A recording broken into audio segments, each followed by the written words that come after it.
Hi, welcome to ePathshala. Today we are going to discuss about the nutritional importance of proteins. The name protein is derived from the Greek word proteus, of a prime importance or the first kind. This is because proteins are the basis of cytoplasm of cells and are present in all living organisms.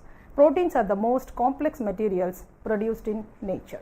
Proteins are the most abundant macromolecules in living cells and constitute 50% or more of their dry weight. They are consisting of alpha amino acids linked together by peptide linkages.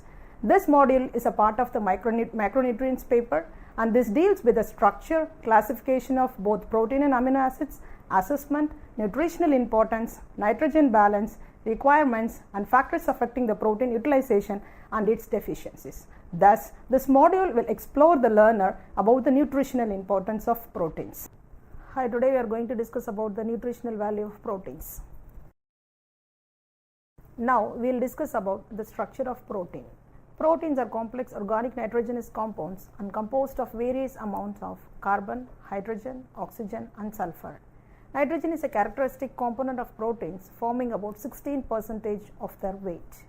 They are polymers of alpha amino acids and synthesized from only 20 amino acids, known as common amino acids. Polypeptides are made by polymerization of amino acids through peptide bonds.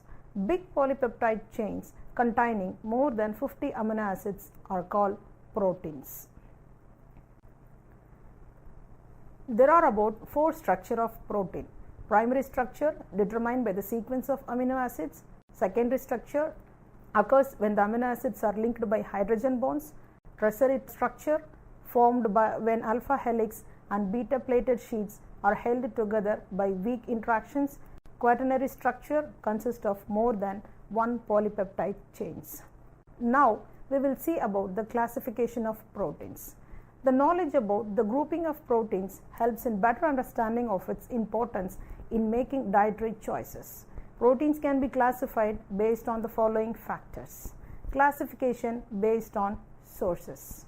Based on the origin, the proteins are conventionally divided into 2 groups: animal proteins and plant proteins. The animal foods like eggs, milk, meat, and fish contribute to animal protein sources. These are proteins with a higher biological value as they are completely utilized and of a higher quality as they supply all the essential amino acids in adequate amounts. Whereas plant proteins obtained from plant foods like cereals, millets, legumes, nuts, seeds, green leafy vegetables are of lower quality and lower biological value as they lack or limit in one or more of the essential amino acids. Methionine, lysine, threonine, and tryptophan are the most common limiting amino acids.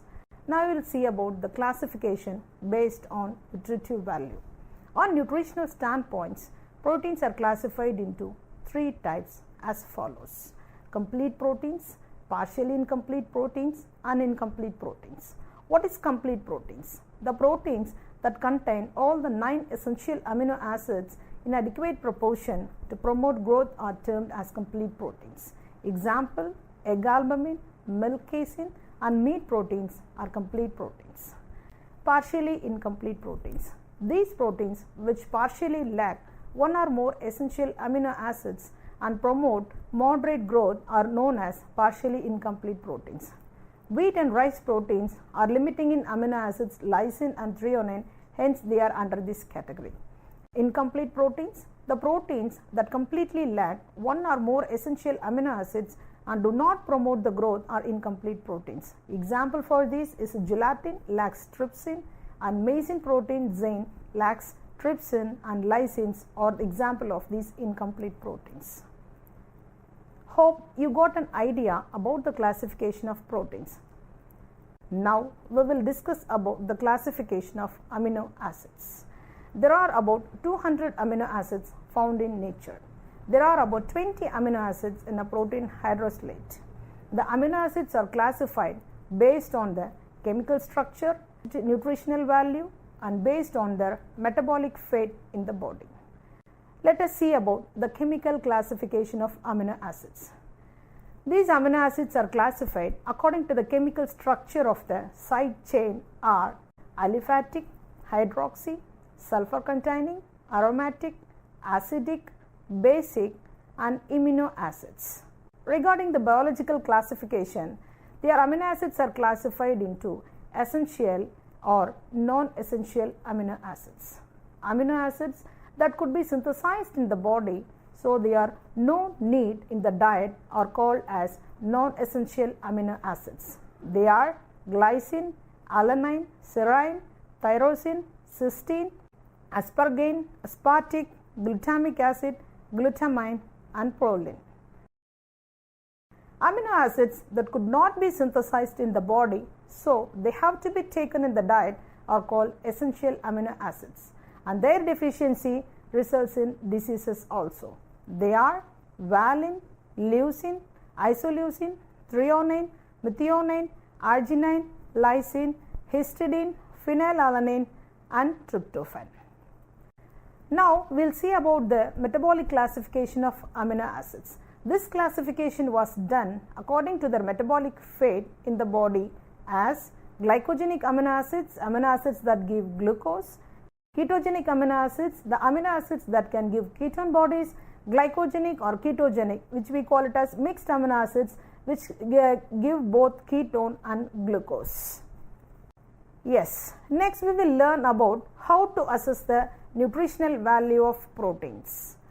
There are 4 methods of assessment of protein quality. They are protein efficiency ratio, biological value, net protein utilization and chemical score. Among them, the first one is protein efficiency ratio, which is represented by the gain in the weight of the rats per gram protein ingested. So a formula is PR is equal to gain in body weight in gram divided by protein ingested. The next method of assessment of protein is biological value, which is defined as the percentage of absorbed nitrogen retained by the body, with the formula BV is equal to nitrogen retained by nitrogen absorbed into 100. For the measurement of biological value, the experimental animals, namely weaning albino rats, are chosen. They are first fed with a protein-free diet for 10 days. Then they kept on a 10% protein diet to be tested for biological value. Urine and feces are collected for both the periods, that is protein-free diet and protein diet. Nitrogen is estimated in the diet, feces and urine samples to calculate the biological value of the proteins. The third method is net protein utilization, which is a better nutritional index than the biological value. This net protein utilization can be calculated as NPU is equal to nitrogen retained divided by nitrogen absorbed into 100. The final method for assessing the protein quality is chemical score method. This is based on the chemical analysis of protein for the consumption of essential amino acids, which is then compared with the reference protein, which is nothing but an egg protein. The chemical score is defined as a ratio between the quantity of the most limiting amino acid in the test protein to the quantity of the same amino acid in the egg protein. So in the formula, chemical score can be calculated as milligram of limiting amino acid per gram of test food divided by the milligram of same amino acid per gram of egg protein into 100. Next thing we discuss here is about the nutritional importance of proteins. Protein play a significant role in overall well-being of an individual. The importance of protein in all spheres of life from consumption till death cannot be underrated. Regarding the nutritional importance, proteins are first used as a source of energy. When the diet is inadequate in carbohydrates and fat, protein are the anaerobic fuel for energy. So you know each gram of a protein provides about 4 kilocalories. The second main role in the growth and tissue maintenance. Protein plays a vital role in the cell division process. The tissues are repaired and maintained in a good state only by the action of proteins. Further, a new tissue formation and building of muscles will happen only if the good quality proteins are in a constant supply to the body. The third main role is in the structural maintenance.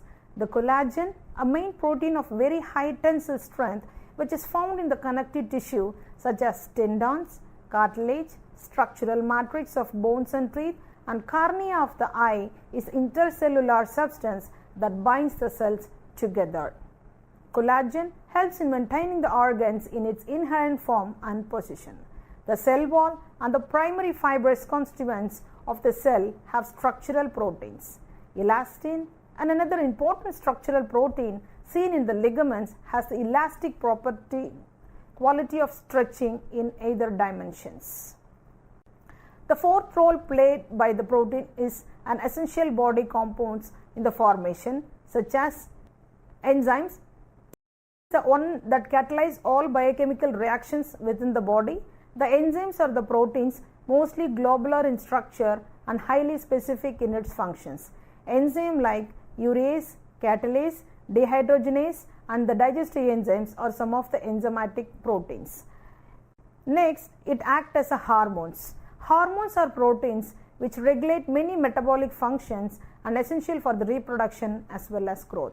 A known pancreatic hormones like insulin and glucagon regulate the carbohydrate metabolism. Growth hormone regulates bone growth. Adrenal hormone epinephrine is a derivative of amino acid tyrosine.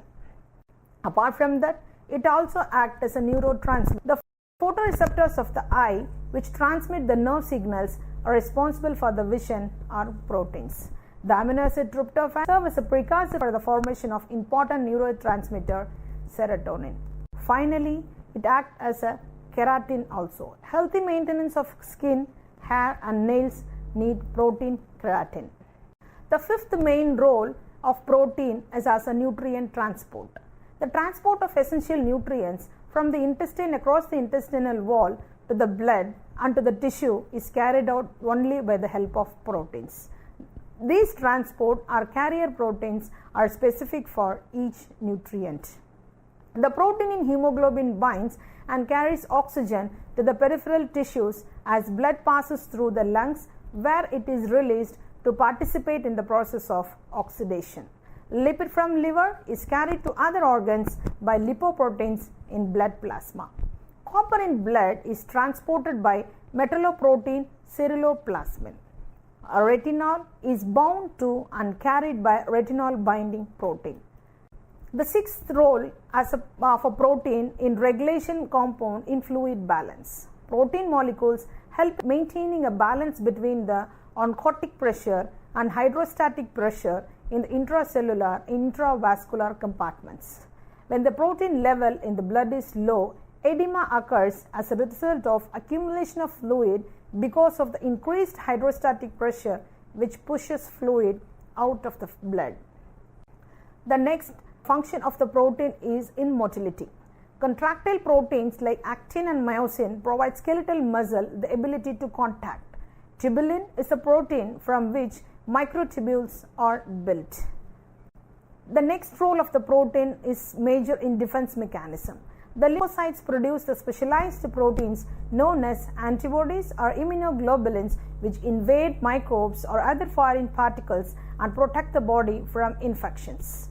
The blood clotting proteins, fibrinogen and thrombin, defend from blood loss when the vascular system is impaired.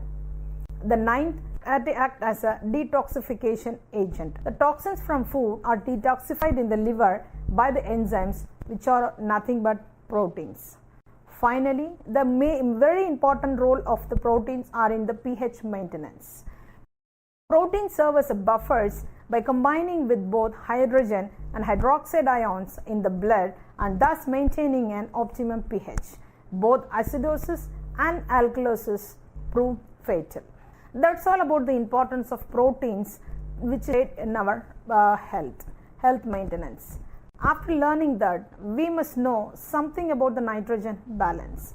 In this, we have two types, positive and negative nitrogen balance. What is meant by positive nitrogen balance? This is a state in which the nitrogen intake is higher than the output. Some amount of nitrogen is retained in the body, causing a net increase in body protein. Positive nitrogen balance is observed in persons like in growing children, pregnant women, or during recovery after the serious illness. What is about negative nitrogen balance? In this, the nitrogen output is higher than the input. Some amount of nitrogen is lost from the body, depleting the body protein. Prolonged negative nitrogen balance may even lead to death. This was observed in children suffering from kwashiorkor or marasmus. Negative nitrogen balance may occur due to inadequate dietary intake of protein or destruction of tissues or serious illness. Growth hormone and insulin promote positive nitrogen balance, while corticosteroids results in negative nitrogen balance. Cancer and uncontrolled diabetes cause negative nitrogen balance. Hope we have learned major about the nitrogen balance, both positive and negative. The next concept is recommended dietary allowances. This recommended dietary allowances represents the quantities of the nutrients to be provided in the diet daily for the maintaining of good health and physical efficiency of the body. The dietary reference intake guidelines suggested that 5% to 20% of total calorie intake each day by 1 to 3-year-old children and 10 to 30% of total energy intake by 4 to 18 should be from protein. For adults, 10 to 15% of the calories should be from proteins.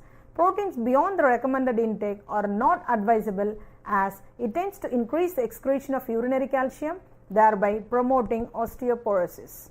Moreover, excess protein intake increases the concentration of homocysteine in blood, and also conversion to thiolactone is increased, subsequently resulting in endothelial damage and formation of atherosclerosis.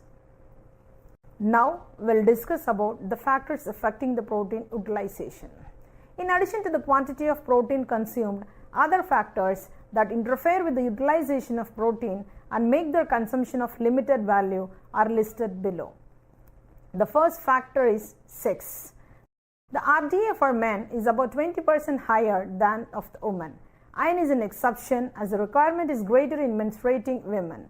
Additional requirements 20 to 30% above normal are needed for pregnant and lactating women. The next parameter is an age. In general, the nutrient requirement is much higher in the growing age. For instance, the protein requirement for a growing child is about 2 gram per kg body weight per day compared to 1 gram per kg body weight per day for adults. The next factor which disturbs is amino acid ratio. The sequence or pattern of amino acids in the particular food consumed will have an impact on the growth promotion based on this individual's age. The additional factor is the physical inactivity. The body's ability to utilize protein decreases with immobility as seen in elderly who are disabled and as in the case of astronauts who lose protein due to immobility and weightlessness in the space. The another major inherent is stress. Physical stress such as injury and emotional stress like fear, anger and anxiety will always increases the nitrogen loss. The next factor is anti-nutritional factors.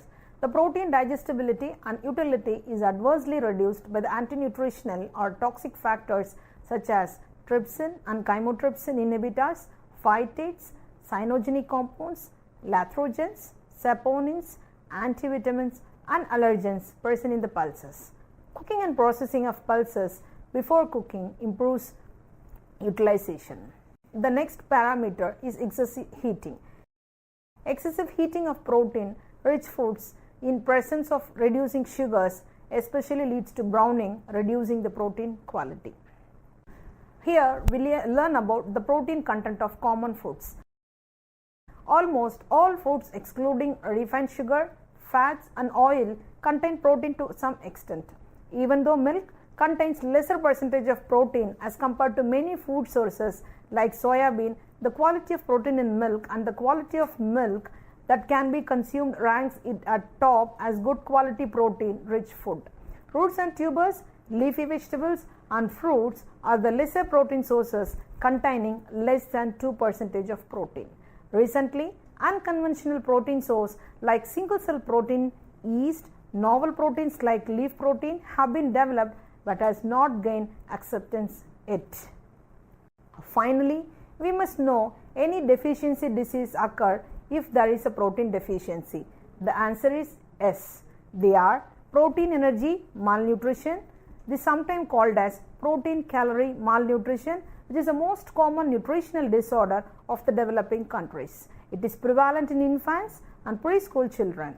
Kwashiorkor and marasmus are the two extreme forms of protein energy malnutrition. Let us see what is Kwashiorkor, which means a sickness of the deposed child, that is a disease the child gets when the next baby is born. Kwashiorkor is predominantly found in children between 1 to 5 years of age. This is primarily due to insufficient intake of proteins, as the diet of weaning child mainly consists of carbohydrates. The clinical manifestations include stunted growth, edema, diarrhea, discoloration of hair and skin, anemia, apathy, and moon phase. Decreased plasma albumin concentration, fatty liver, deficiency of potassium due to diarrhea. Edema occurs due to lack of adequate plasma proteins to maintain water distribution between the blood and tissues. Disturbances in the metabolism of protein, carbohydrate, and fat. Several vitamin deficiencies may also occur. Plasma retinal binding protein is reduced, and the immunological response of the child to infection is very low. Regarding the treatment, ingestion of protein-rich foods or the dietary combinations to provide about 3 to 4 grams of protein per kg body weight per day will control Kwashiorkor. The treatment can be monitored by measuring the plasma albumin concentration. Disappearance of edema and gain in body weight may be observed. Hope you learn about Kwashiorkor. Let us see about what is marasmus. Marasmus literally means to waste. It mainly occurs in children under 1 year age. Marasmus is predominantly due to the deficiency of calories. This is usually observed in children given watery gruels to supplement the mother's breast milk. Symptoms of marasmus include growth retardation, muscle wasting, anemia, and weakness. A marasmic child does not show edema or decreased concentration of plasma albumin. To summarize this module, the different structure of proteins in depth, classification of both proteins and amino acids has been discussed in vast, which helps in knowing the importance of proteins in their day-to-day life. And this module has also explained assessing the nutritive value of proteins in detail, which help us to find out whether the animal protein is better or plant protein is better for the normal well-beings. And in this module, we have also discussed about the nutritional importance of proteins and also the recommended dietary allowances of proteins for various age groups, which gives a detailed picture among the regarding the intake of the proteins for the different age groups. And finally, we have discussed about the protein deficiency diseases, which is more prevalent among the children, and we have learned how to prevent this protein energy deficiency in the children and save our future Indians.